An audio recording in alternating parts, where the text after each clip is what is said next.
Come gather close, ye weary lot, and hear this honest truth of a mule with more wit and heart than any man of youth. They named him for a dragon born, all glitter, pride, and gold, but 'twas the beast with humble eyes whose story shall be told.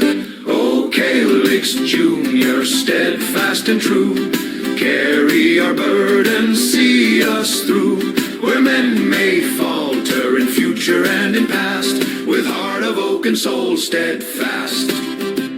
Through mire and flame, through stone and rain, he trod both night and day, while Calyx of the golden scale did drink and boast away. The mule feared not the road ahead, nor any blade or hue. He stared down death, lifted his tail, and took a Bartholomew. O Calyx Junior, loyal and wise, strength in his shoulders, truth in his eyes. Welcome, everyone, to the second episode of the Ballad of Kaarlon here on the Standards of Geekness podcast page. Let's go ahead and do some brief intros before we hop into thanking our sponsors. Good evening, everyone. I am Bartholomew Cuthbert, being played by Brian Mercer. I have a goblet. It is tasty. I would say I'm Jill Mama playing Flay Platinum, and here's my tankard. Cheers to you. Cheers. Can I hear something about a sponsor? Who is paying this guy? Before we get into the roleplay, guys, we have to, first and foremost, thank duelingguard.com. Make sure you go to duelingguard.com. They're the official sponsor of the podcast. Enter the code SOG for 15% off all your gaming merchandise needs. Anime-themed deck boxes, binders, and the like. We really thank them for their support, and every bit you support there supports the podcast. And I'd be remiss if I didn't talk about my business dealings on, kind of worked with Yuval Thorson on something. Without further ado.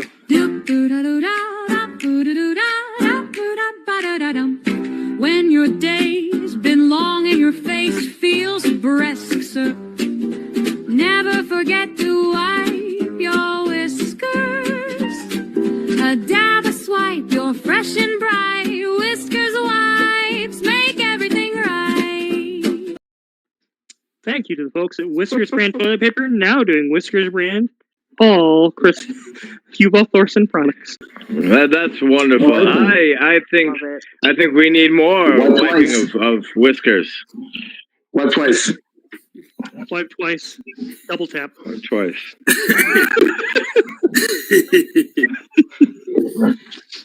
Okay. Well, Mama Joe, you were introducing us to your character there. I think I'm sorry for interrupting you. Was there anything else you need to add? No, just saying, I'm Mama Joe, and I'm playing Flay Platinum. Love it. I am Yuval Thorson.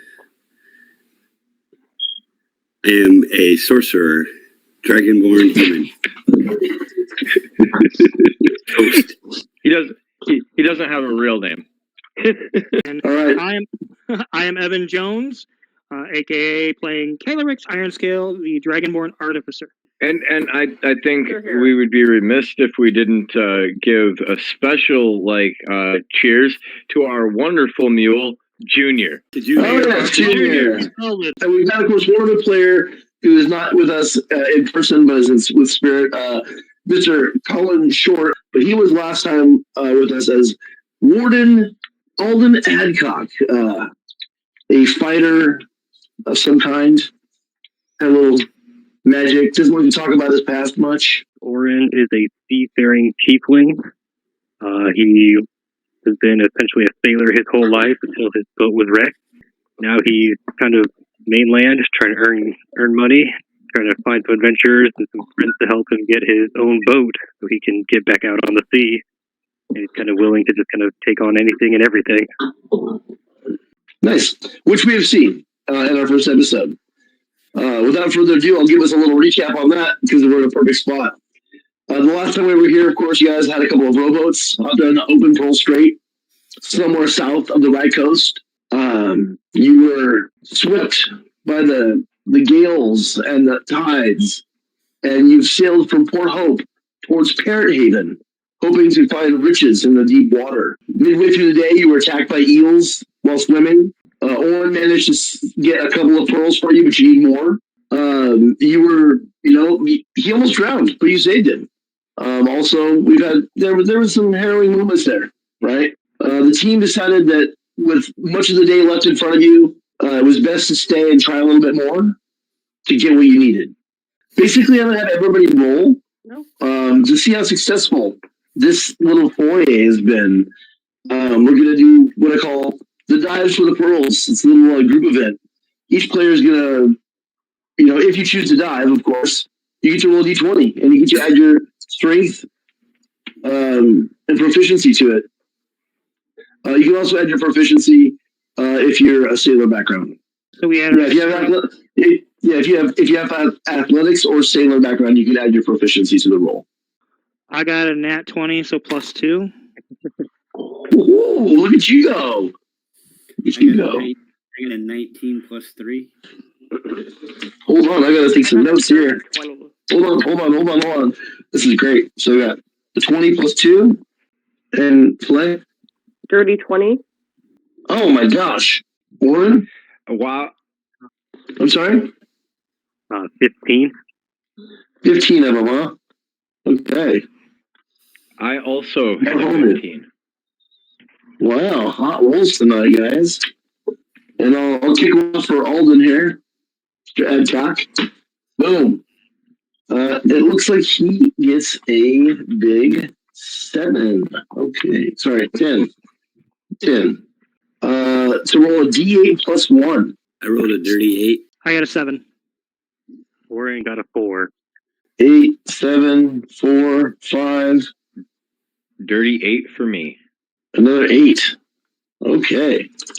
I will roll for Senior Adcock right here. Yeah, 7 plus 1 is 8. Also a dirty 8. Yeah, no joke. So you guys are gonna do quite well on the pearls. So but they pile in. You guys pile in using the clamshells, and you're swimming and diving and just hoofing it for a couple of solid, just an hour or two of solid diving and just going for it. Also, everybody give me one Constitution saving throw. 14. Uh-oh. Nice. 24. 5. Yeah. I got a 12. Yeah. Yeah. All right. So I heard a 5. That's not good.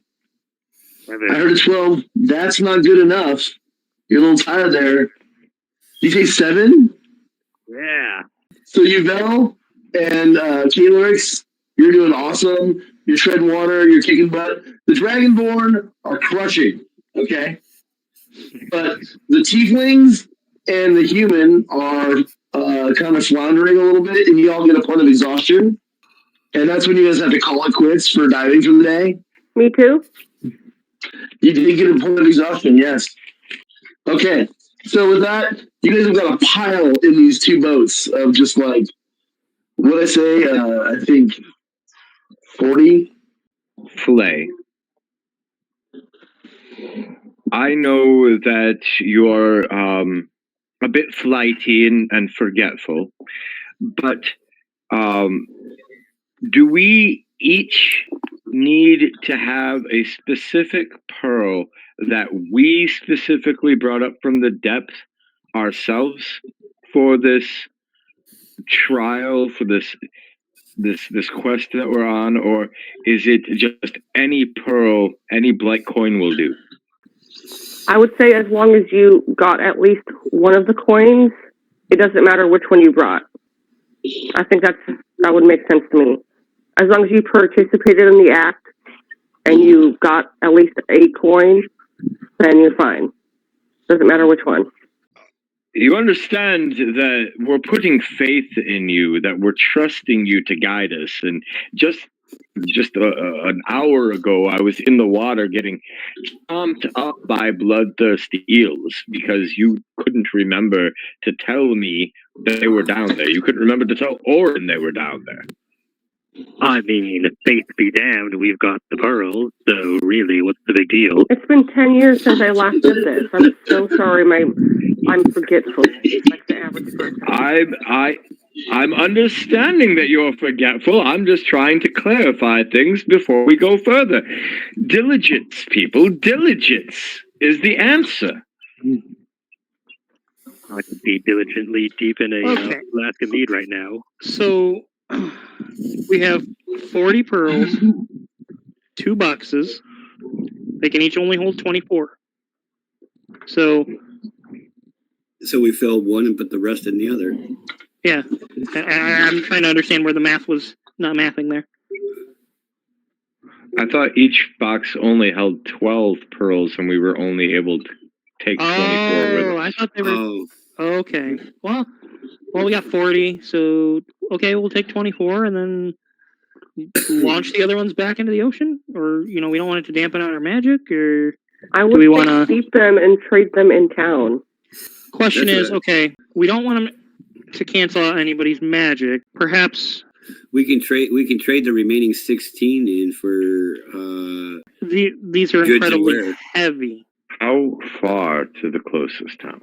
I think that's an important factor. You all are aware that your present location is a couple hours row yet to Bearhaven to catch up with the ship that you set off from. You need to catch up with your friend, the halfling, who has your mule and your precious pearl of power, and return these boats. And so you have a couple hours of rowing in front of you.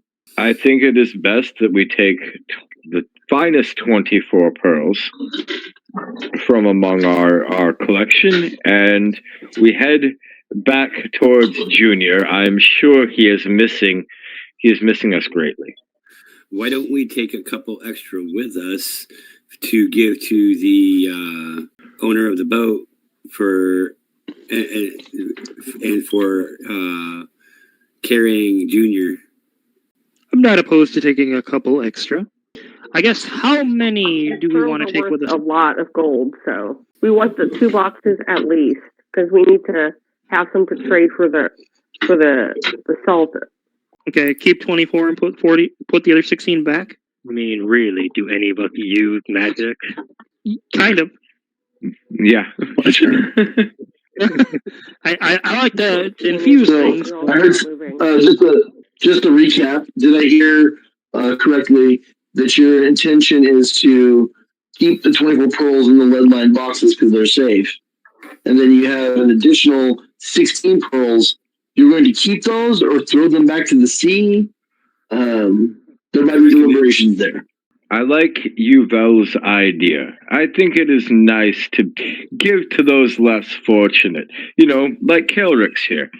So why don't we take 2 extra pearls in addition to our box that we can give to the bosun for watching over Junior and looking out for us, and we'll keep the other 24 for ourselves. I'm not opposed to that, but I'm also not opposed to putting them all in Bartholomew's boots and sinking him to the bottom. So We can roll for that. every time that I speak to you, It's because you're a I'm rich just man. offended more and more. Good. Do we have any barrels on our boat? Anything we could float them in so we know where they are to come back? Oh, we're I think just it's on just regular rowboats, so I doubt it. Okay. Well, Yuvel, would you be interested in carrying the remaining 2? Okay. At nobody's argument, it seems, is you're going to hug a bunch of these oysters back to the sea. Goodbye, Loadstone Pearls. Goodbye. So yeah, we're down to the 24 in the box plus 2. Yes. Okay. Yep. Is somebody carrying those extra 2? Yuvel is. Yuvel has the 2. Hey, Faye, you said these pearls were very worth a lot of gold apiece, right? Yeah. Do you know? Can you tell us about how much gold apiece? You can get yourself hundreds to sometimes 1,000 gold for a Loadstone Pearl, also known as a blight coin. They are exceedingly heavy, often weighing at least a pound or more. They're extremely magnetic, and sometimes they are arcane sensitive. They are coveted for people grind them into things, turn them into dust for medicinals and potions, and alchemists use them, and other practitioners of arcane Artificers might use them. Separate one box is for trading and utilizing later, and then the second box will be for trading. Okay, that sounds So we good have to me. 12 to trade. Warden Edcock would chime in here probably. My lady has good sense. Oh, I completely agree. It makes logical sense. We should split the assets so that none shall have all of them in one taking. Fair is fair. I mean, we can do that when we catch up to the boat and get on land. Oh, simply meaning one person should have one box and a different person should have another box. And if Yuvel is carrying a couple, maybe he should not have the boxes. Okay, I will take one of the boxes. I will take the other. So, yeah, one in each boat should be fine. Let's let the strong dragonborn carry it. They have muscles.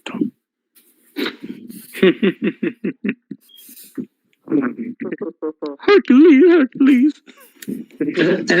As your tiefling friend, the monk, glares at you as she picks up one of them one-handed. She's done this a few times. She's probably built up a good amount of strength for it. She looks like she can throw it at you and hit you with it quite squarely, and then she puts it in her back. I'm gonna sit down quietly and just kind of go back to my oar.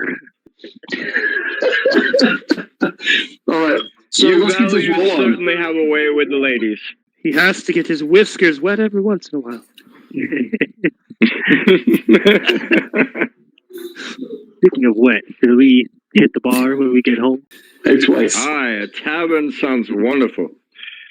I'll start. Well, I'll start the rowing from my boat. Right. You have 2 hours in front of you. And as before, there's going to be one person on each oar, so 2 people are rowing. Which 2 people are rowing for each boat? Warden and I will row while Warden is manning the other sides of it and watching.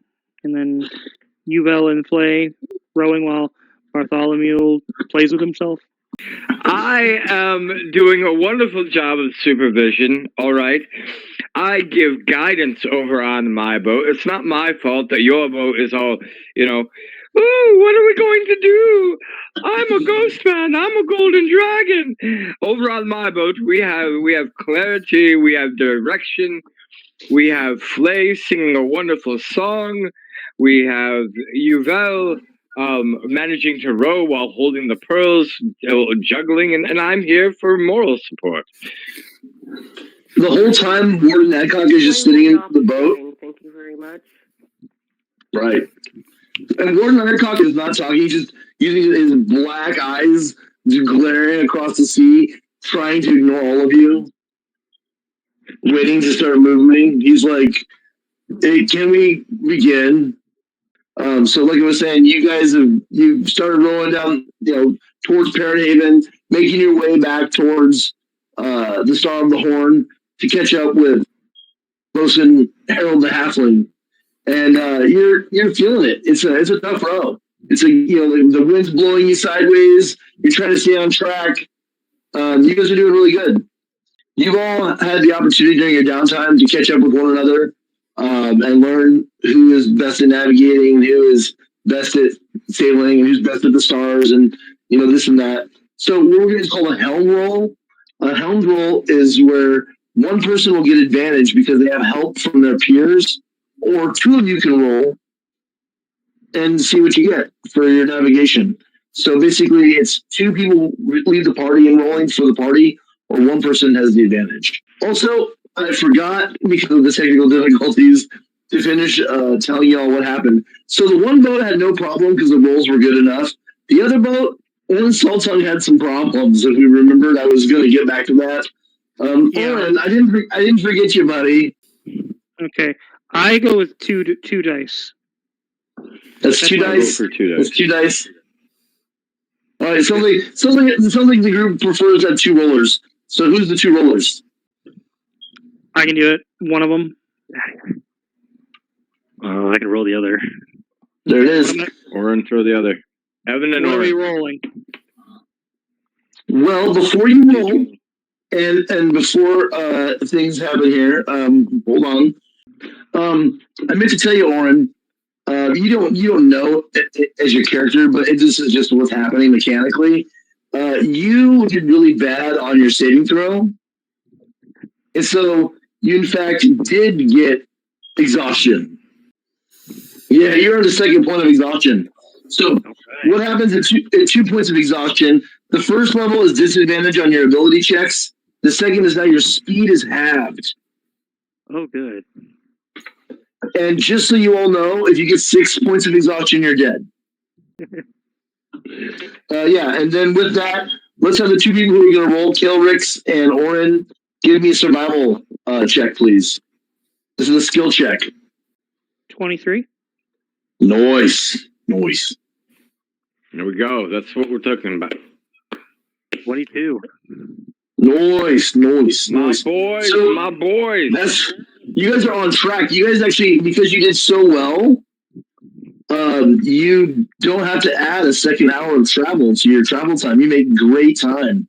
So there's still a bustle on the pier. You see the ships in the harbor. You're rowing in, and you see the Star of the Horn and several other vessels gathered around the outskirts of Parent Haven. You can row into pier, or you can take the boats directly to the Star of the Horn. It's really your prerogative at this juncture as you're coming into the harbor. Is there anybody who wishes to voice that, or just do it since you're rowing? Whatever you want to do. I believe we should go back to the boat, in my opinion. We have Kaelrix. We have Bartholomew's emotional support donkey, and the gentleman who's watching him. We need to reward him with what Yuval has. That's my vote. Well, I agree with you that we need to get back to Junior. I think it is horrible that you will not even call him by his name. Have some respect for another living creature, Kaelrix. Seriously. So let me understand. Bartholomew, you're in the boat with Oren and Flay? No, I'm in the boat with Flay and Yuval. Sorry, Flay and Yuval. Okay. Oren's with me. Right, sorry. Oren's going to push you off the oar and take over for you. He can tell you're messed up. Normally I wouldn't. He's like, normally I wouldn't do a peasant's job. And he pushes you out of the way. I mean, you don't have to be so rude about it. No rudeness was meant. No rudeness was meant. I'm stating facts.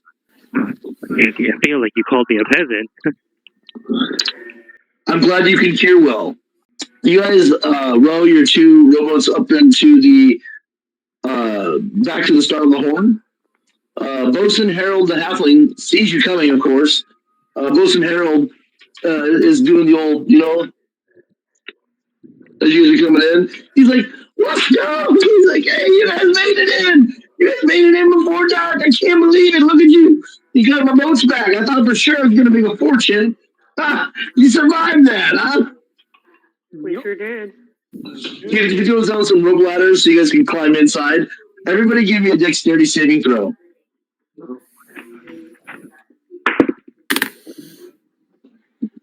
$15. 15. I got a 15 too. 21. Brian, you have a funny face. You got 4? Yeah. Warden Adcock got a 17 on the die. He's doing quite fine. He shimmies on up those rope ladders like it's nobody's business. Sounds like everybody did okay. Am I not wrong? Like, we're looking for a pretty basic roll here. It's not that hard. It's like, looks like a 12. Is everybody got 12 or above? Right? Yeah. Except I got a 4. I know you did. When he gets that grin every time. Return of the So, yeah. Now we're going to do rollies to see which order you guys climbed up to see when he fell in. If he's got somebody behind him, in front of him. I forgot to ask who's going first. I'm sorry. Everybody give me quick rollies. Nat 20. Okay, you're in front. 16. Okay. In the back end. Rear end. 3. I got a 3 this time. Oh, you was the salt hunter. Well, you guys were tired from your swim. Remember, you guys did the first dive, right? So, yeah. So it's literally you guys are the last people to get out of the boat. with Slay going out just in front of you. And would the two of you roll to see who goes before the other one? 13. Oh, sorry. 13 and 15. So it sounds like Orin won the initiative on that. So the last guy to go up is you. And like, by the law of fate. Bartholomew, you're like, I'll be the last one in. Go ahead, Orin. I got your back, friend. Good work today. You're cheering everybody on, and they're going up. You're like, you're passing the oars up. You're the last guy, and you grab those ropes, and you start to climb, thinking, gosh dang, what a good day it's been. We've got, whoa! And you fall off right off the ladder. Kersploosh, man overboard. So you go into the drink. But good news for you is you're not wearing your armor, so it's not really a disadvantage to you. If you want to give me an athletics, let's see how well you fare there. Oh, yay, 17. Good. Well, with that, you get an embarrassing sploosh in the water as everybody else gets off the boats. And you're out there treading water down there below, kind of like getting bobbed and bonked into the boat, and like trying not to look the fool. With chagrin, it's time to climb out again. Orin was just going to look down at him as he fell in the water and just shake his head and climb back up. Tailrex is going to turn to the donkey and say, "Ha ha!" Laugh at him. Harold's like, "Is your friend going to be all right?" This is more fun to watch you. This is the torturous moment for both all of you. The embarrassment. You get up with the rope ladder. You shimmy out of the water, dripping, toting your armor over your shoulder. That's kind of why it's like I had to carry my armor. It was hard. Okay.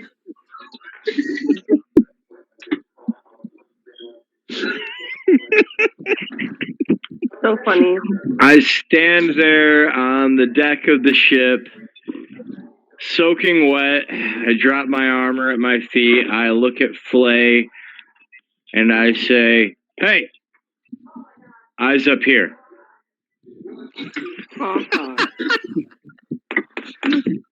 There's not much to see anyway, so. Damn. You guys are back on the Star of the Horn. You met up with Bosun Harold the Halfling. He seemed really excited to meet you. Everybody roll insight. 15. 18. I got a 26. 26. Natural 20. Dirty 20. Nice. Wah, wah, wah, wah. Total. Nice. So it sounds like everybody did pretty well on this one except for you, Vel. He was kind of in the dark on this insight roll. Hey, you know what? Warden's right there with you. He got a natural 4. You and the Warden are looking at each other and like wondering where you're at, and you're not really picking up on the vibes of the crew and the ship and the halfling or whatever else. You're looking for other threats. Maybe you're tired from the rowing. Maybe it's been a lot of sun and sea. For whatever reason, you and the Warden aren't really vibing on this moment and being insightful. The rest of you did quite well. It sounds like Harold is something's off with Harold's behavior. He had the donkey here, brushed and ready, excited to see you, but there's an unnatural nervousness to him, and he seems anxious. And you guys have presented him with the 2 pearls, and he thanks you wholeheartedly, but he's just not quite. It's there's just something there. I walk up, put my arm around him, and just kind of pull him close. And you seem tense, friend. Want to talk about it? I mean, I really ought to give you these pearls back because I don't have your friend's pearl. I'm sorry. Excuse me? Really, it's fine. Thank you. I thought I could trust you. And what? No, friend, you don't understand. It's not like that. So you're aware that he's being genuine with you because you rolled like ridiculous, right? You seem overly excited to see us, but also upset at the same time. What happened? I'm sorry, my lady. I'm so sorry. Like, It's Jag. He made me give it up. I'm so sorry. Made you. He said if I didn't give it to him, he'd cut me. Made you give what up? The lady's pearl of power. My pearl of power. He said he could tell it was precious valuables, and he wondered who you foreigners were, and he wanted me to give it over, and it was my life. Or he didn't care about the mule. I'm so sorry. I am quite disappointed in you. It was my life, my lady. He was going to kill me. I understand. Thievery will not stand. He's a tabaxi pirate. Okay. He's a tabaxi pirate. He hangs out down the end of the pier at the Lotuses and Lilies. Well, I have my knife. Let's introduce him to being cut. Is he there every day? Is that his gathering I mean, spot? we just got here, and he went down there not a while ago. Like, it's the sun's just going down. I bet him and his friends are just into their second and third cups, you know? Yes, I understand. I also understand that my companions and I have just been through an ordeal, and we are all exhausted. And we probably all need a night's rest before we deal with this situation. So I was the Lotus is in the... if they would still be there tomorrow. I don't know his schedule, my lady. I just know the Lotuses and Lilies have got rooms you might need. Or you can maybe stay here on the Horn. They have rooms? The inn always the inn in Bronto, my lady. It's got some good. I mean, it's got some rooms that have availability sometimes. I've heard. Well, gentlemen, I think for tonight we should go find lodging at the Lotuses and Lilies Inn. Take a rest and gather information while we're there about this Jag character. And then in the morning, once we're all rested, we can deal with the situation. I think that's wise. I agree. The warden pipes in. Again, my lady speaks sense. I have some experiences. I try to make... Are you kidding me? You find out that a pirate stole your precious pearl and your answer is to go and sleep it off? There are 6 of us. One of him. I say we go reclaim this pearl now. I did not say do nothing and go to sleep. I said go to Welchie's lodging, figure out information about him and his crew, because he's likely not alone. And then, after we have all rested through the night and spent the time talking to our deity to restore our energies and our health, we then deal with him in the morning. Early morning probably is best while he's sleeping off his drink. I'm not opposed to that. While he's sleeping. I say we go to the bar, we offer him drink under the guise that we are friends, get him hammered, and then take what we will. There you go. There's another plan.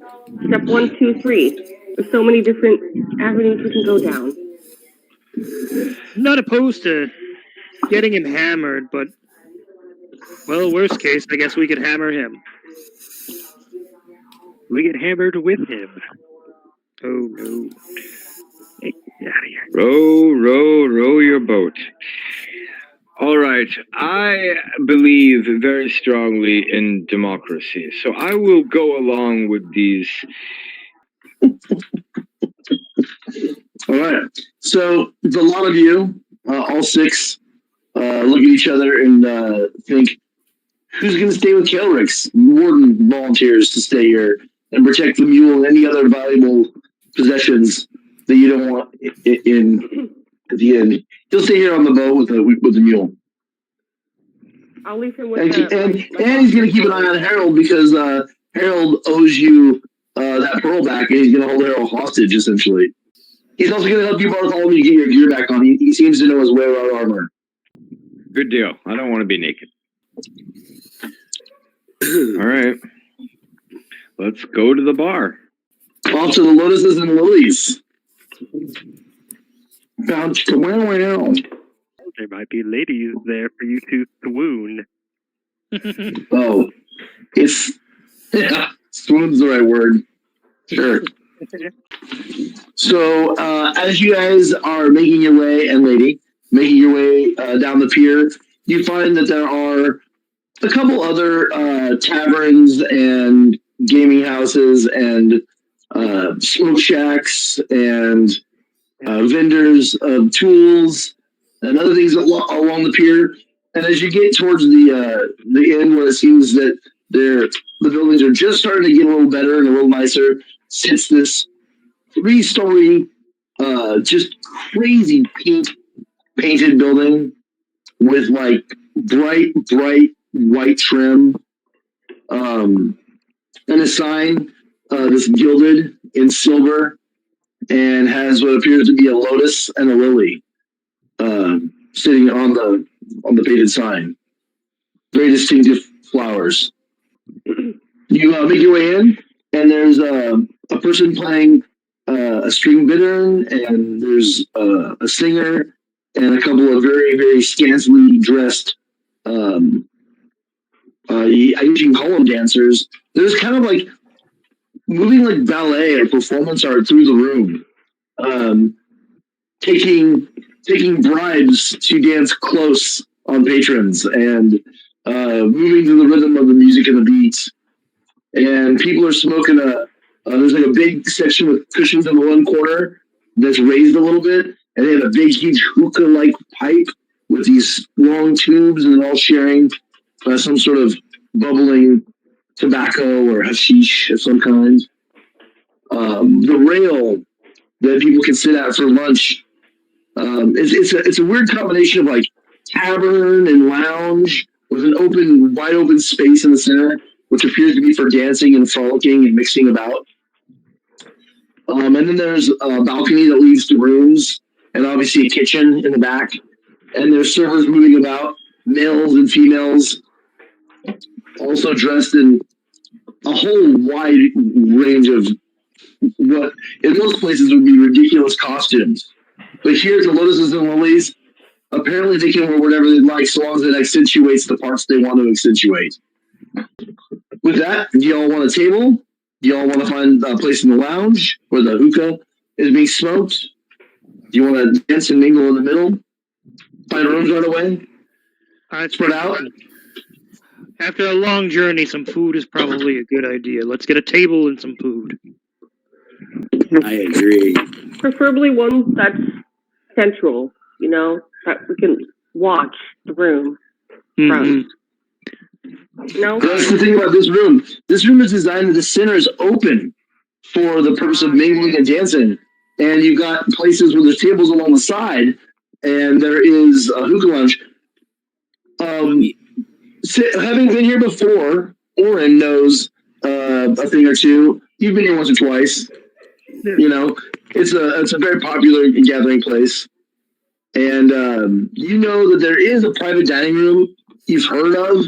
They even have a library you've heard of. Like, this is a big building. Like, there's 3 stories. I'm just going to go ahead and lead everyone to a table over by the big hearth, over in a corner. If you try to find a table near the hearth, they're full of people. It's a very busy time of the day. The place is only like an hour or so before the sunset when you got here. You've been hanging out with Harold. So it's starting to get to be, the evening, the early. But it's just getting really full. Hard to get a table. You could maybe bribe or push somebody off the table if you want to, but there's not really a table here in the common room big enough to hold a lot of you. So do you want to bribe or force somebody off of the table? Can I persuade some people out of our table? That's totally an option. So you say to your group, "Hey guys, I know there's a table over here. Follow me." And so you being like confident and telling me you've been here before and couldn't stop telling. You were I heard how excited you were when you heard you're coming here. So you head to where you want to be at this table that you love by the hearth. And there's a group of like 4 people sitting there. and like two couples, and they're sharing glasses of like mead or something, and they look like they're upper merchant class, dressed well, spinning coin. They've got like a couple of roast chickens in front of them, fresh bread, a jar of honey. I'm going to walk up to the table, kind of lean on it and look at everyone, and just kind of look at everyone and be like, this is my table, and you'd do well to leave lest I get these dragons riled up. And I was going to kind of look over my shoulder back at the party. Yeah, no, unbeknownst to your party, they're being used as a prop in your deception. Roll intimidate with advantage. Yeah. I got a 21. Oh. So with that, they look at you, they look at them, they're like, the ladies are like, I never. And my father paid for our evening here, and you, sir, are allowed to interrupt us like this. And the dudes are like pulling their ladies away from the table, like, let's go. And they're like just grabbing the drinks, and the one girl's like, you're an asshole, and she throws her cup at you, and they all get to leave. I'm just at their way. Fare thee well. You have quite a way with people. What can I say? I was born with my mother's face and my father's words. So, curious, is anybody here lean good? I'm neutral good. Chaotic good. Neutral Lawful good. Right. So, you get the sense that this is not a very nice thing. Good thing I didn't notice.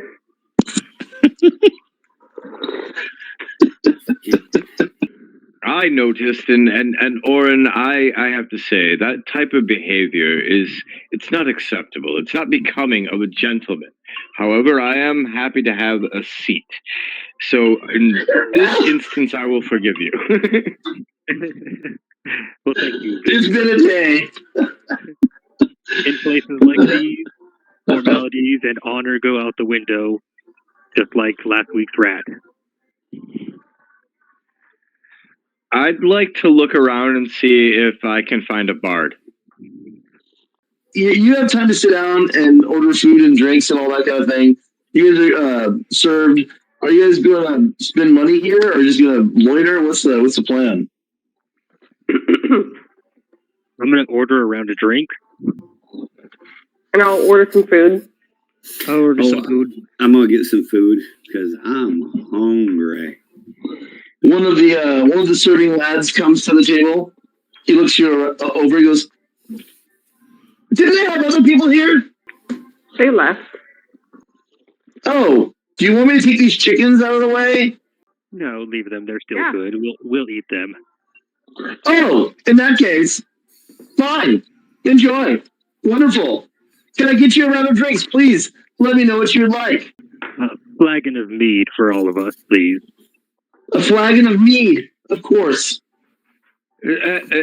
Boyd, do you have Cuthbend mead?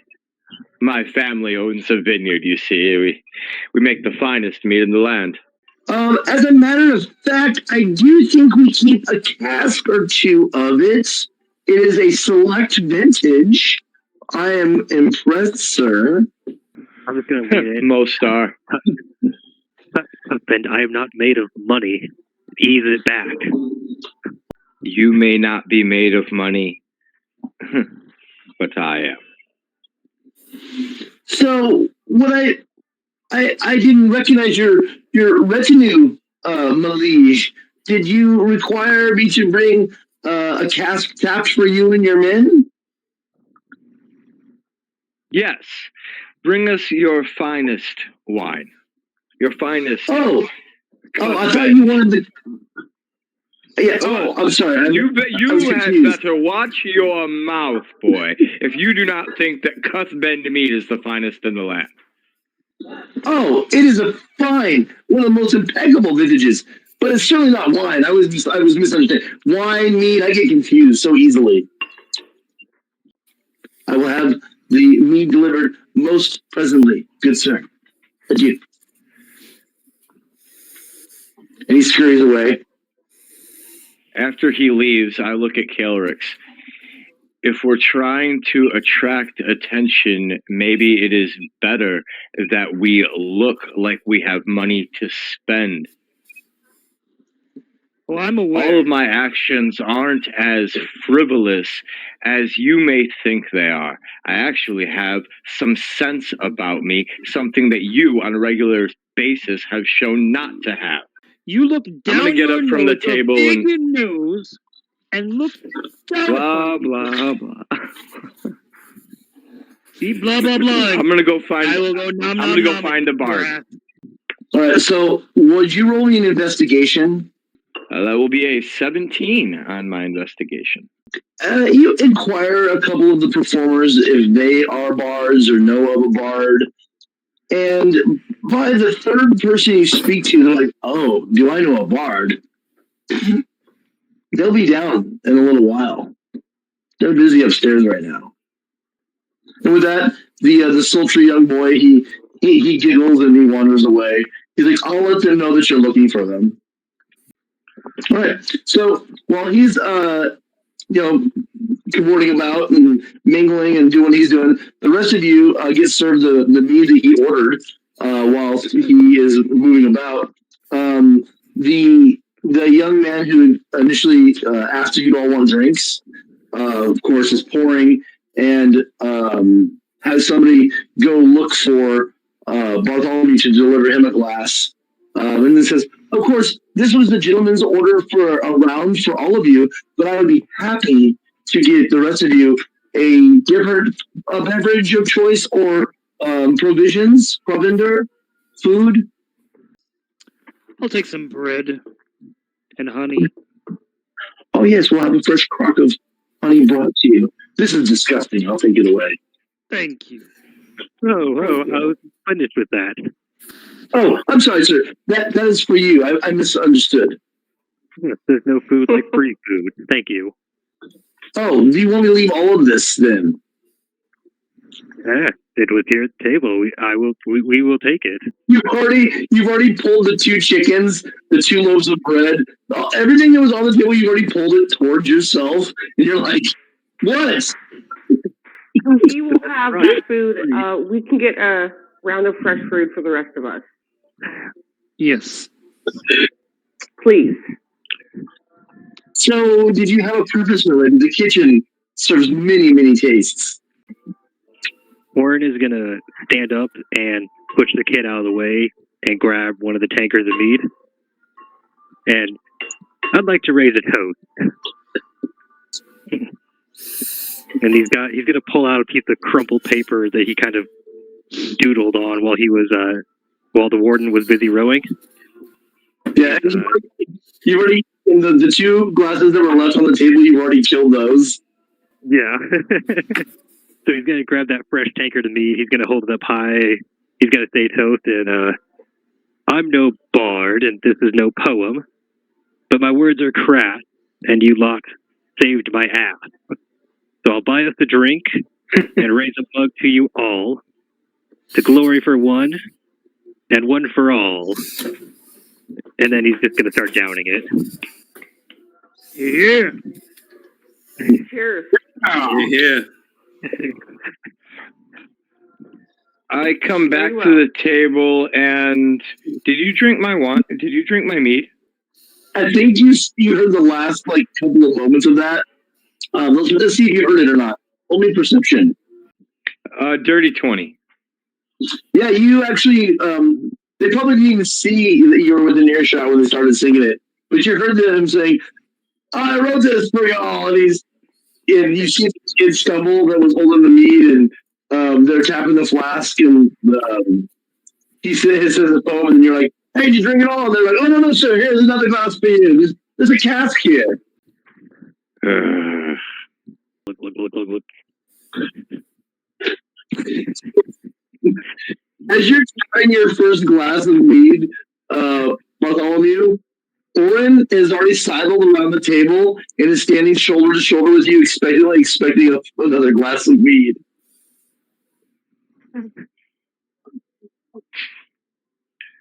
I can see you didn't want to spend your money. We have no problem drinking mine. You said you have money, and we did get the soul coins, so I figured, huzzah. Huzzah. Huzzah. So, Let's not forget that we are here looking for someone. Justice must be served, not just meat and chicken and Speaking of chicken, they left the chicken here. Would you like half? Still need to feed ourselves. We can do both at the same time. you especially should be trying to heal up after you got eels taking chunks of skin out of you. Well, that's what the chicken is for, and the mead. But if he doesn't want to do it, we can't force him to do it. Yep. A lot of you are enjoying your beverages, your mead. Your venison has been served. It does come quite fresh, in fact. Done medium rare with taters and mushrooms and fennel greens and Delicious. your swordfish comes prepared in a poached dill butter sauce, smothered in some sort of asparagus spears. And then, of course, the mass is done in the traditional way of the monks and burglos. This is wonderful food. The kid was not lying. It's actually quite exquisite, actually. It would be better if they quit dousing a good fish in butter. To each their own. Bartholomew, what was it that you ordered for dinner? I didn't order anything. So you just been drinking mead. Yeah, they brought a It's a cask little unclear. of mead. They brought a cask of your mead and set it by your table. It's like showing off that you have money. Okay, good. That's what I wanted them to do. And while he goes, every time that everybody else was thinking about it, Orin's in it more than he probably should be. Yes. A lush tiefling. A lush tiefling. Does anybody else have hedonistic proclivities that I should know about? Because this place sings to you. What would that fall under? People who are tempted by drink, smoke, food, or sex. No. Or just experimental drugs in general. Allegedly. And then maybe experimental other things. Who knows what's going on here? We're going to wake up with Yuval and Kalerix Jr.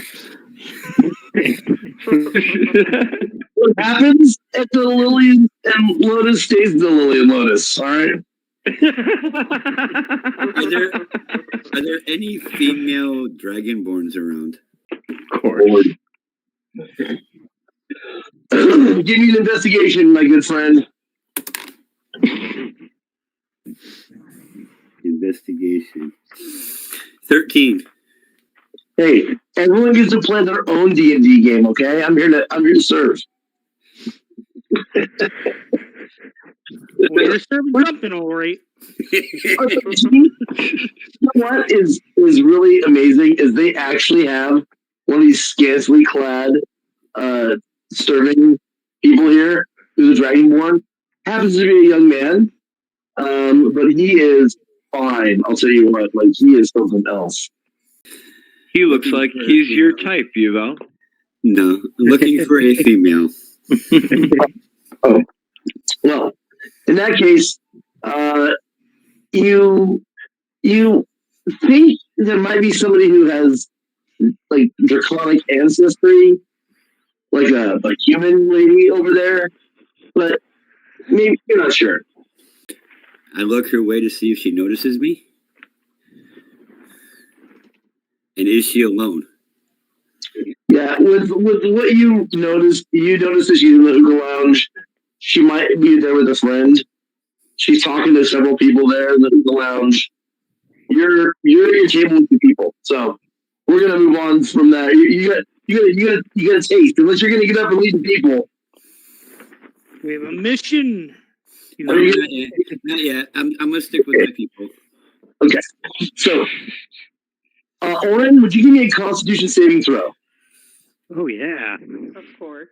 He's been waiting for that. 3. 3? Uh-oh.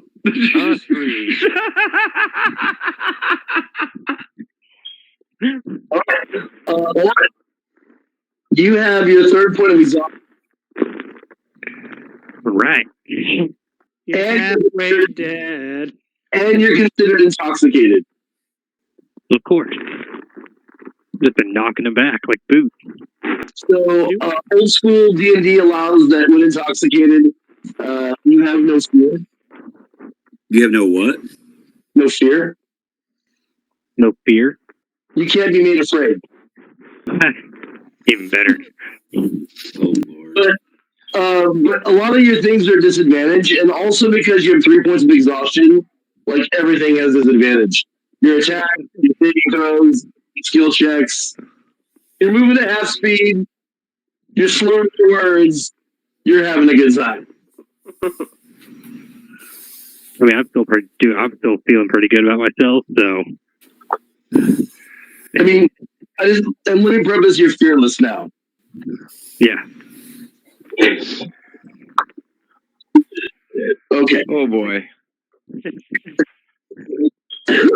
So, having said all that, let me see. Everyone else is stated with their beverages and foods and being normal persons. Does anybody here have a gambling addiction? That might be one to mention. An itch for the old. I'm not necessarily a gambling addict, but I've been known to gamble here and there. Okay. Same with Bartholomew. He is not a gambling addict, but he does enjoy a good game of chance. Yeah, that's a point number 2 then. There's only a couple of tables here that are playing cards or dice, and there is definitely somebody playing some sort of game involving stones in the hookah lounge. What do the people look like that are playing stones? Again, there's a lot of people moving and bobbing, and you're not really close to that. You just happen to notice it. It's a notice sort of thing. If you want to leave your group and go check it out, you can. I'm gonna go play cards. Okay, Uveldas gets up from the table immediately and marches across the room. You might lose sight of him as he's heading to some table somewhere. You don't know what he's about. But that's kind of the nature of this place. Bartholomew already did that once. It's a mixing and mingling sort of joint. Are the rest of you mixing and mingling or hanging out with the group? Hanging out with a group, observing around the room, watching. Mixing and mingling, still looking for a bard. Okay. I'll probably be trying to gather information about this Jags character that took my pearl. Okay. Lauren's gonna start spouting off stories of the deep sea creatures. Oh, yeah, you are. You are learning a year about the time I sailed all the way your town in Osterberg. I would have crossed the ocean once. I know where Osterberg is, he tells you. He's yelling at you, all of you is, I gotta get up off this table and go in front of the bottom. And you go, and he's yelling at you about Osterberg. Somehow trying to make the Kraken fit into the land. Oh yeah, dude. All the stories. This guy. You want to roll persuasion disadvantage? Oh yeah, why not?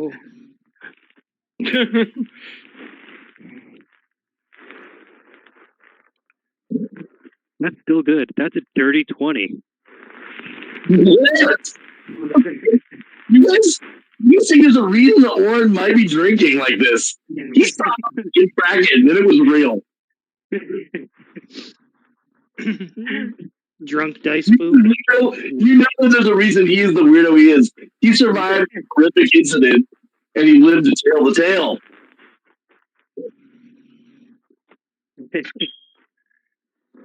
You don't blame him for his PTSD after he described to you this incident with a Kraken. After today, I mean, after the eels and the Kraken, you're like, why are you even a sailor, Oren? You like, I love the sea so much. And he takes a big old bite of the swordfish. You should have seen the tentacles, bigger than a man's wrist, lifting ships out of the water. I slayed it with these 2 hands.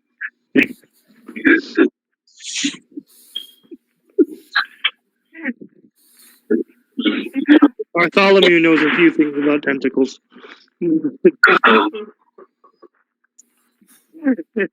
I know a few things about saving people, like Oren here, something you clearly know nothing about. Are you insane? I pulled him out of the water. Oh, you must have doubled back on all of you. I thought you were other scouting and mingling. Oh, I am sorry. Yeah, sorry. I hear random things. I just shout back at Kilrick. Stupid dragon. So I was looking for a bard and maybe, I don't know, talking to the bartender, seeing whatever's going on around here. Yeah, for sure. Kilrick, let's get an investigation from you. All right, that is. Let me check my thing here. So that is 22. Nice. And Flay, same thing. 19 plus numbers, investigation is plus 3. 22, both of you. Wow. Wow. And wow. Okay. So almost in the exact same moment, you're like, I think I see him. And Kilrix is like, hey, over there. So he's like trying to get your attention, and you're like looking over to get his attention, and both of you just wandered away, and Yvel just wandered away, and this guy's, and the tackles! Where are the ships? And you're like, he's over there. So you and Kilrix are able to excuse me. You and Kilrix and Flay, you're both able to spot out what you heard is a game of. There's definitely a card game going on in this one table, and there's like 4 or 5 people, and somebody says, "You got that pearl of power," and that's what you heard, Flay. And then as this guy moves out of the way, Kilrick, you see a tabaxi, jet black, like a panther. Okay. And he's dressed really quite well, dashing in fact, wearing a cutlass and appearing to have maybe a pistol, which are not common, but they're known to be had. Yeah. Anyway, yep, they're playing cards over there and yelling about things and having a good time, drinking a good drink. Are Yuvel or Bartholomew near them because they were going to play cards? Yep. Bartholomew is looking for a bard. Cut over to you, Yuvel. Yuvel, you went over to check out the Dragonborn lady, or the iconic ancestry lady, and see what's. Oh no, sorry. You got up to go see the card game. Happens to be that's the card game. You come, hey, I'm gonna play cards. As you sit down at the table, because somebody's like, you can have my chair. I'm done playing this game. He gets up. You sit down at the table. Across from you is a tabaxi. Jet black fur, staring you in the eyes. He goes, I've not seen you before. The tabaxi looks you up and down.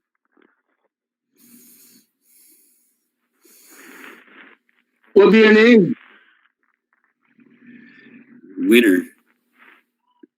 Winner is it? Oh, then you know the game. Maybe. Maybe. Well, winner with a name like that, I figure you sat down because you know what we're doing here. Are you wasting my time? I'm watching. You're watching. You sat at my table. Do my friends have to throw you out? No, I'm going to play. Don't worry. You just said you don't know the game. You're wasting my time already. I'm already getting irritated with you, man. Do I hear or see any of this going on yet? You're looking for a bard. Hold on. I have a feeling we should go over to the table. You're not quite. You guys are probably just aware now that the Tabaxi is talking to you now. You're just now becoming aware of it. Yes. Okay. Hold that thought. You know. So you're there at the table with the Tabaxi. Like, so I'm sorry. I'm getting irritated, but my manners are getting the better of me because usually a guy doesn't sit at my table and he doesn't know my game. Or he knows me personally. Do you know me? Do I know you from somewhere, Winner? I have been watching the table for a while, and I want to play. Are you trying to intimidate him or persuade him? Just making normal conversation. Well, I know. So persuading sounds like. Roll me persuasion. Nat 20. Wow, that's impressive. There's so many today. You guys are. I actually rolled a total of a 25. All right. So he's like, right, okay. Well, Winner, my name is Jack. You're new here. I'll forgive your rudeness because you obviously don't know how we do business here. Okay? So I play cards with my friends for money. Do you have money, Winner? I do. Well, you better put up or walk away. What's the ante? You need to put up or walk away. How much? What's the table buy-in? Quit fucking with me before I have somebody stab you. Put up or walk away. I throw some silver and a gold piece on the table. Some silver and a gold piece. You pull up your pouch. You jingle your change. You throw some couple silvers and a gold piece. He looks at me and goes, Vince, get him off my table. These two guys go to grab you.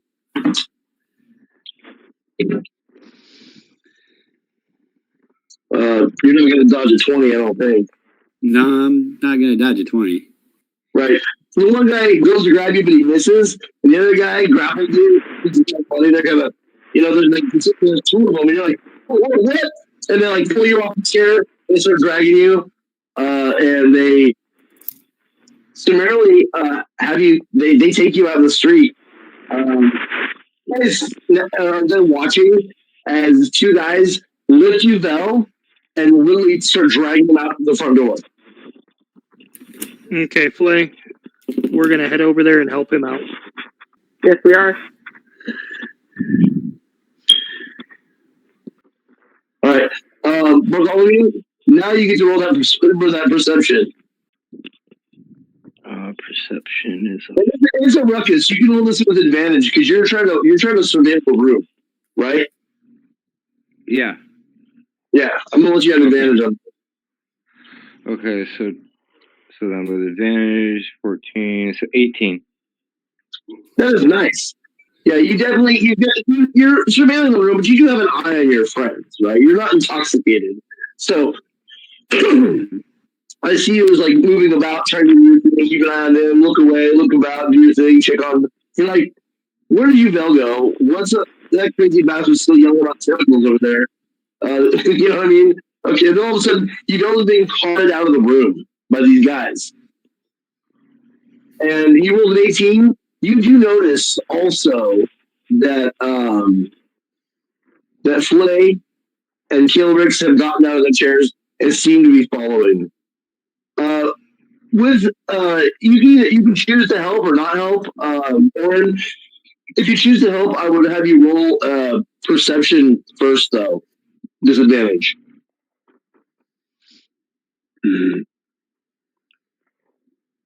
Yeah, I choose to help. Yeah, perception disadvantage, please. 37. What? 37. Your disadvantage was a 37? 37. Oh, 37. I was like, what is happening over there? I was impressed. I was like, God damn, that's the most perceptive son of a bitch on the planet right there. He's drunk as shit and still notices more than we ever will. Gonna be lightning through drunken mode. Wow. Okay. All right. Woo. Oh, man, ears. All right. Your intent while you're drinking and telling your story is to have an audience and is to help your friends.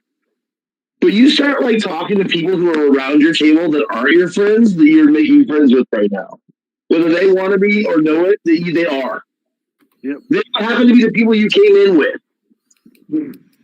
That's what you're doing.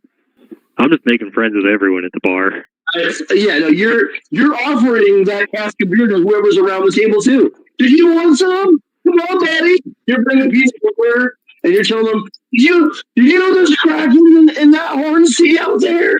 And they're like, oh my God, like you're still reeling people in. You got 2 guys are crying. Yeah.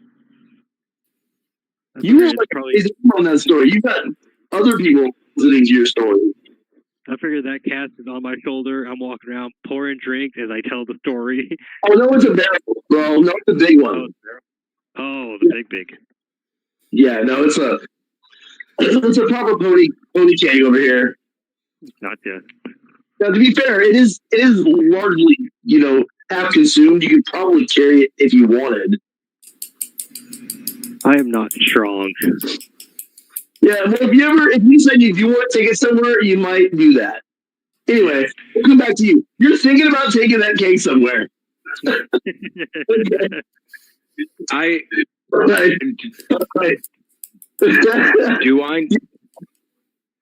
do I know what table? Do I know the table that Yubel got drug away from? That is the $1 million question. Okay. With that 18 that you rolled, I'm gonna say yeah. I rolled an 18. Okay. Yeah. Then in that case, I'd like to go over.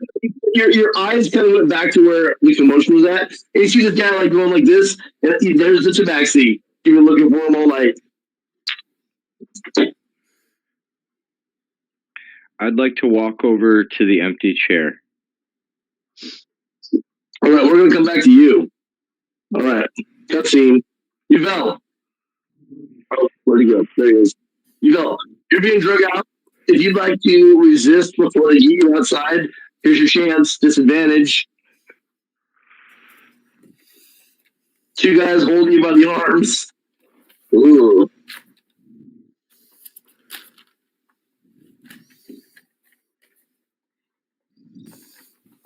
You can use athletics if you'd like.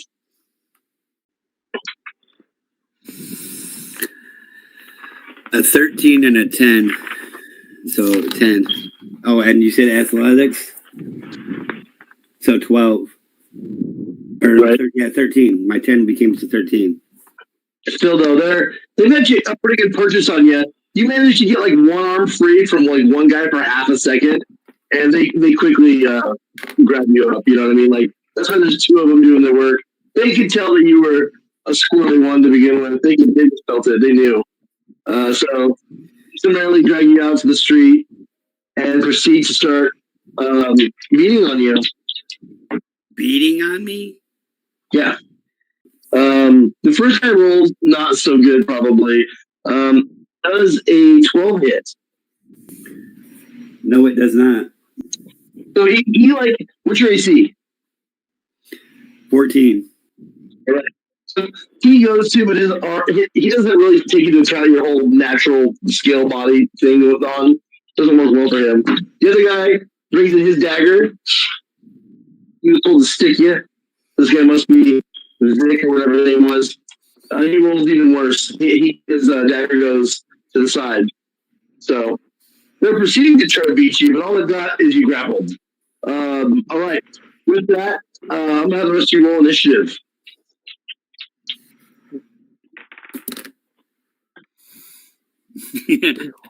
Initiative. That's a 2 for me. 17. 18. 9. All right. So we'll come back to that in just a moment. Bartholomew, you sit at the table. Your friends are heading outside, right? You know they're dealing with whatever that's happening out there. And you sit at the table, and this guy says, "Who do you think you are?"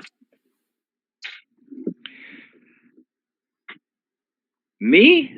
Oh, I'm just a fine card-playing enthusiast who thought that you gentlemen might enjoy a fine cask of wine. If you'd like to have your friends bring mine over from that table, it's some of the finest mead in the land.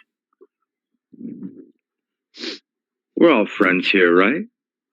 He's like he waves to a couple of the kids and the workers that are working there. The kids, the young adults that are working there, and the porter. It's like, yes, sir, Jag, sir. He looks really nervous talking to this guy. He's like, hey, you work this now.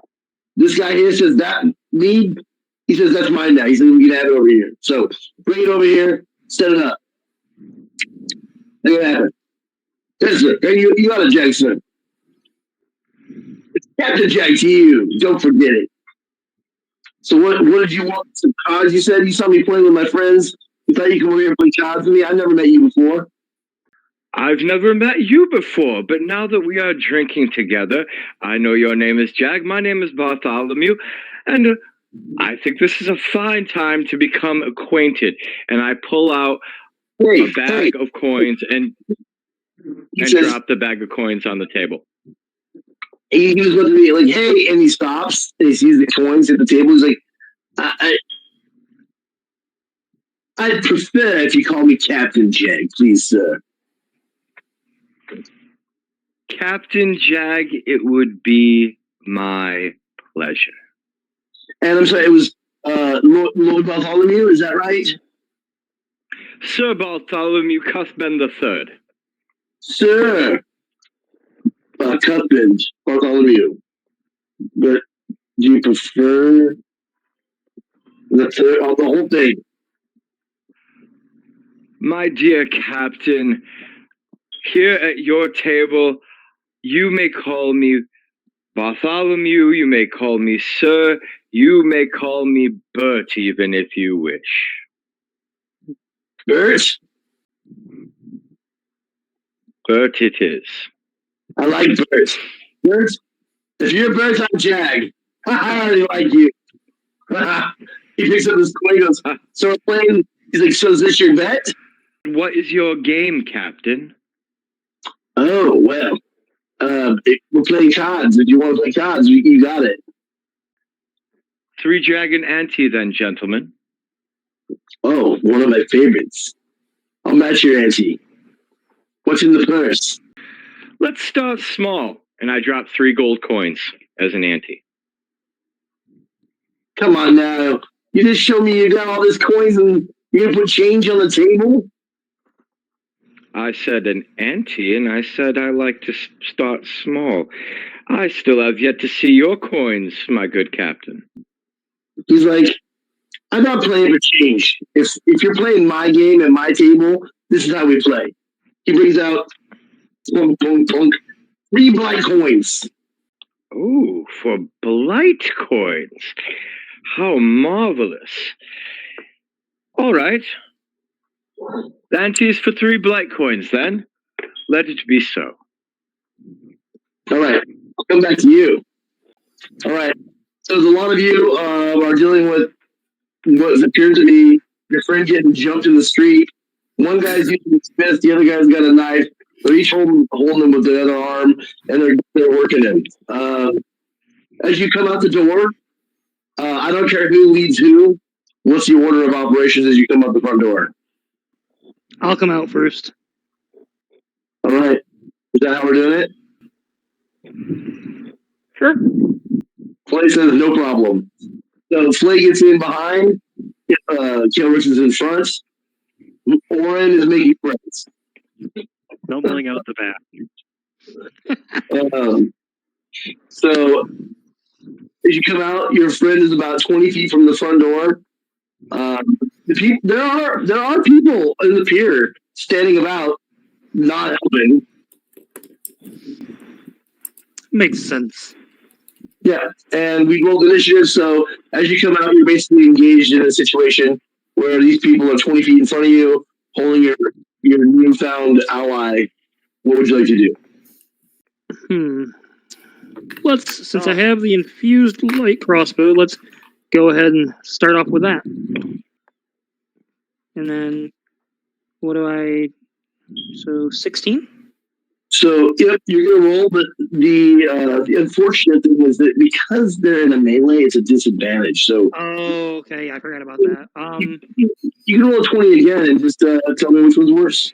That's 18, so last one was worse at 16. That's your number, 16. 16 is going to hit. Okay, and let me I don't think you specified which one you'd shoot, but I imagine it was the one with the dagger. Yeah. Trying to... Did I write the damage down on that? That is 7. Oh. Oh, that coral. Not nice. So the team is dressed as, a lower-end merchant class person and pretty well cut clothes. But, he seems a ne'er-do-well, obviously. He takes that coral. You got me, Mickey! Hey, Mick! Oh! So, that's good. Sorry. Operations. You were 17. Lee, you must have held your action because you went behind him. What are you doing? Yeah. I'm gonna kind of yell behind my shoulder. Oren, backup would be nice. And then I'll use turn back around.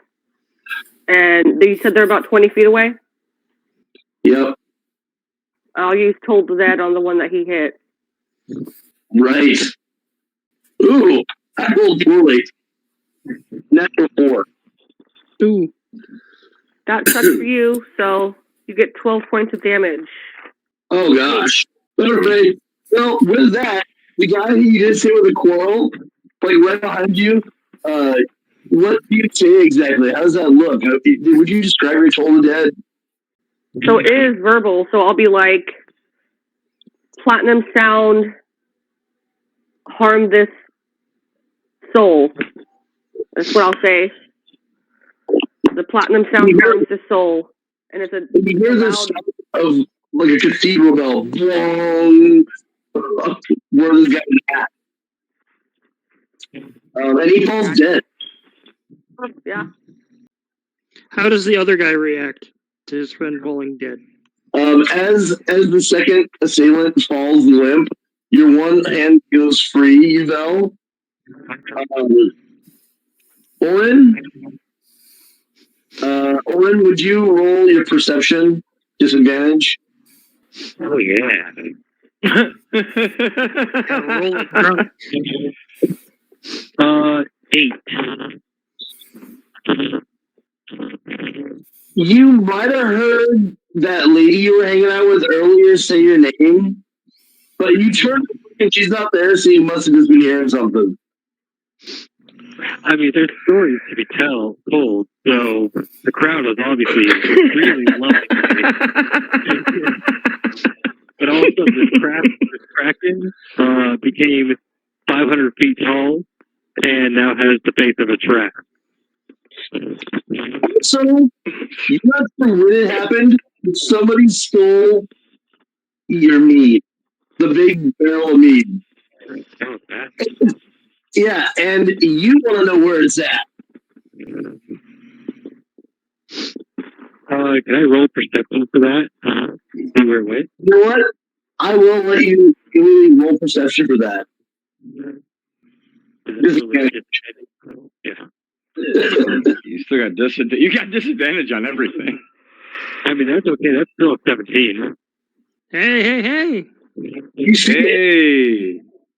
you see that asshole Bartholomew hoarding it to himself with that other dude that's a cat playing cards over there. We'll get back to you in a minute. I'm gonna stumble 15 feet towards the cat. Fair enough. You're gonna push him out the way, fearlessly and angrily, getting towards the cat and the man who took your stuff. They're about 15 feet away from you, Bartholomew and the guy. No, Yeah. I don't take an action except moving forward. That's about it. Yeah, you did. You angrily lurched across the room, stumbling, exhausted, intoxicated, angrily, just plowing like an asshole through the crowd. Hey, get out of my way! He took my mead! Yep. You hear him coming, by the way, from all of you. But we're not going to let you into the fray yet. You just all of a sudden, out of the behind you, you hear, you know something's coming. Okay, Yuval, you're up. Your one arm has been freed. You're still technically restrained by the one guy. This is the one dude over here got shot by a quarrel. He goes, ah! And then he falls over. There's a loud bang! And you're like, holy crap. And you see your friends as they come out the door. Obviously, you heard Flay cast that spell. You know Arcane when you see it. Right. I look at the dude and I smile and I just simply say, I have friends, as I take my free hand and I pop him right upside, like next to it, like right across the side of his eye. Right. Do you have me or do I have you? All right, roll attack. And do I use my strength modifier since I'm throwing a punch? Technically, you use your strength and your proficiency. Oh, my strength and my proficiency? Yeah. Oh, that's going to be a 17. Yeah, you cold cocking one. Yeah, that's still, you cold cock a guy for 4 points every time. Never go full Daniel. Never go full Daniel. You never go full Daniel. Never go full Daniel. So Deuter 1 is in the street. Deuter 2 takes a cold cock punch. Still holding you. Not sure if he wants to be. He's like, he actually, his action is to shove you to the ground. Yeah, I'll definitely do that. And then he runs away. Huzzah! And then he runs away. To be clear, you are on the ground, but you can still use your reaction as an attack of opportunity. But because you're prone, it's a disadvantage. So, like to try and trip him? It's an attack. If it's a called shot, it would be harder to hit. No, I'm saying because I'm prone and he's trying to run away, my opportunity attack would be essentially me trying to trip him, whether by hand or by foot. It's a strike, so you don't really decide when you're rolling to attack. But if you call a shot to do a specific thing, it can 14 twice. Do I add anything to it? 14 is it's an attack. It would be the same thing. You're +3 +2 is 5. So 19. So yeah, it'd be a 19. Yeah, no, it's the same as your punch. If you want, you can either knock him prone or you can hit him for damage. Knock him prone.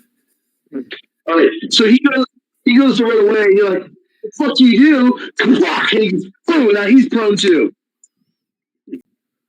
Yeah. So that was the bottom of the round.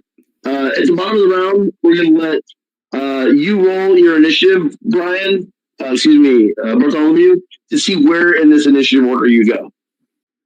14. Perfect. It's just literally in the middle. Boom. Cool. So, Flay, what would you like to do? You told the death on that other guy too. Sure. God damn. Somebody's got a signature spell. I think it's a cantrip. Isn't that what you used on the eel too? Yep. Yeah, it's a cantrip. It's a That's your signature. Sure is. You hear this loud cathedral on this other guy. What was it? He rolls a 4, he fails. That's a 9. 9? That's enough. How does that look? He goes out. Same thing. He's just on the ground, convulsing from the noise. He goes Clutching his ears. Rising. With that, the encounter, that's pretty much over with. But we're going to hold initiative because there's still some things happening in initiative inside. Inside, let's real quick. We'll go to the initiative order. Sorry, got here. Gilrix. Well, the other two are dead. Let's Well, technically unconscious. Unconscious. I walk over to you, Vel, and pick him up so we can carry him inside. You fireman throw him over your shoulder. Okay, like it's crazy. The character doesn't have a lot of patience. All right, Bartholomew. With that, you hear just over your shoulder. That's mine. He took my thing. This aura coming at you, dude. He's pretty much on you because he with the whole 30 feet plows in the crowd. He's about to like up in the table. I touch my own hand and I'm going to use the cantrip guidance on myself. Okay.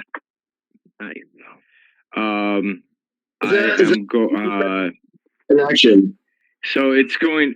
So it's a bonus action that I'm allowed to do because it's a cantrip. It'll give me 1 minute. For the next minute, I'll get 1d4 additional ability to any kind of check that I choose, specifically right now, and so that's going to be sleight of hand. Okay, sleight of hand checks. Got it.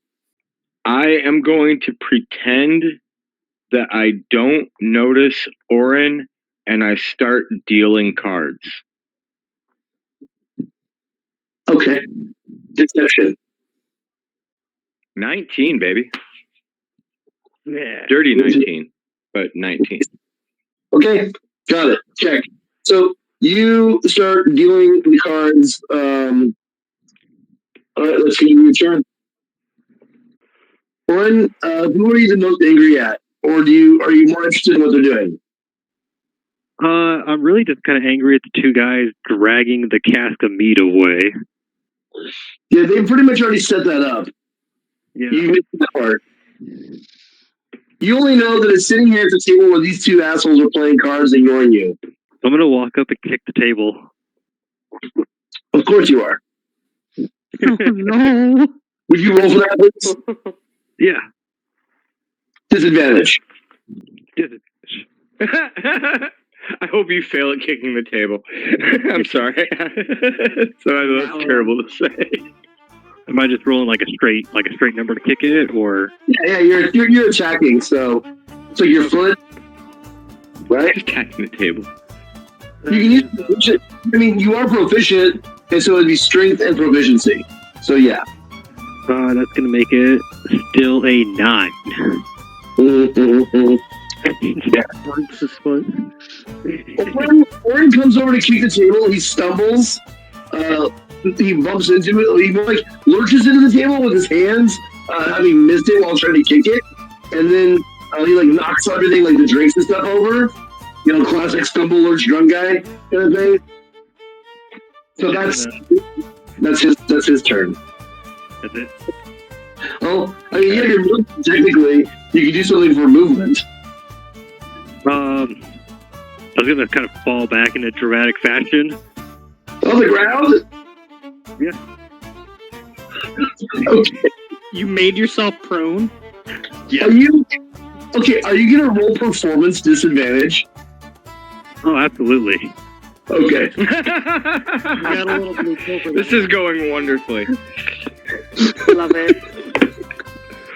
I mean, that's still a 14 on. Oh, shit. He likes to perform when he's drunk. Don't start that back in. Jesus. Okay, so, Oren, you are. What is your shtick? What are you doing? What are you lying about?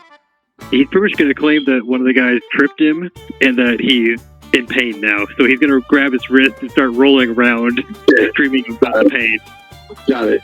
And it's pretty plausible. Everyone seems to like, oh, somebody's trying to help you. Give him some ice. And somebody's like, oh man, you need a chair. Like there's people trying to help you and stuff, and like they're immediately there. You guys are coming back in off the street having been jumped. Oren is being Oren. The Mule Junior is under the watch of the Warden Adcock. You and Jag need to finish your card game. You have an ante of 3 on the table, and he has 2 on the table. The drinks have been spilt, cards are in hand, and we'll come back to this scene.